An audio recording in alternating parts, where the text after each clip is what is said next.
ဒီနေ့မှာတော့တရေတတေအပိုးဆုံးနိုင်ငံ၃နိုင်ငံအကြောင်းလေးပါကဲနံပါတ်1အင်္ဂလန်နိုင်ငံ United Kingdom အင်္ဂလန်ဟာကမ္ဘာမှာတရေအပိုးဆုံးနိုင်ငံအဖြစ်စည်ရင်းစရာတော်များများမှာထိတ်ဆုံးကပါဝင်လေးရှိပါတယ်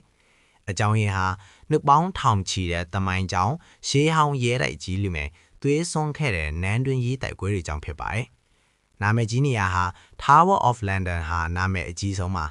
ကွက်မြက်ခံရတဲ့မိဖုရားအန်ဘိုအီရဲ့ဝိညာဉ်ကိုခေါင်းမပါဘဲမြင်တွေ့ရတတ်တယ်လို့နာမည်ကြီးပါတယ်။ထောင်နဲ့ချီတဲ့ရှေးဟောင်းအိမ်တွေနဲ့စာတင်ကျောင်းတွေမှာလည်းတရေ၆တဲ့မှတ်တမ်းတွေအများကြီးရှိပါတယ်။နံပါတ်2မက္ကဆီကိုနိုင်ငံ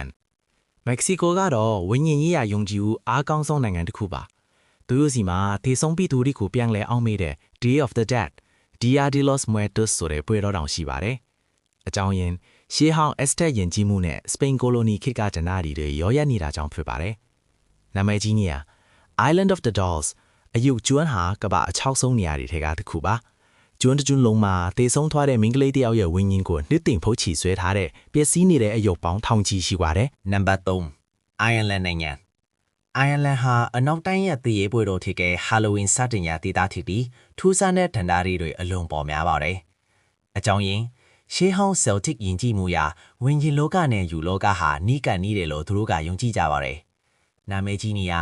Leap Castle ဟာကမ္ဘာအချောက်ဆုံးရဲတိုက်စာရင်ဝင်မှာအဲ့ဒီမှာဆိုးဝါးတဲ့တမိုင်းကြောင်းတွေရှိခဲ့ပြီး Elemental လို့ခေါ်တဲ့ကြောက်စရာကောင်းတဲ့တတဝါတွေမျိုး၆လန့်တက်တယ်လို့ဆိုကြပါတယ်။မချက်ကကတော့လူပြောများတဲ့ဒဏ္ဍာရီတွေနဲ့ခရီးသွားလုပ်ငန်းဆိုင်ရာမှတ်တမ်းတွေအပေါ်အခြေခံထားတာဖြစ်ပါတယ်။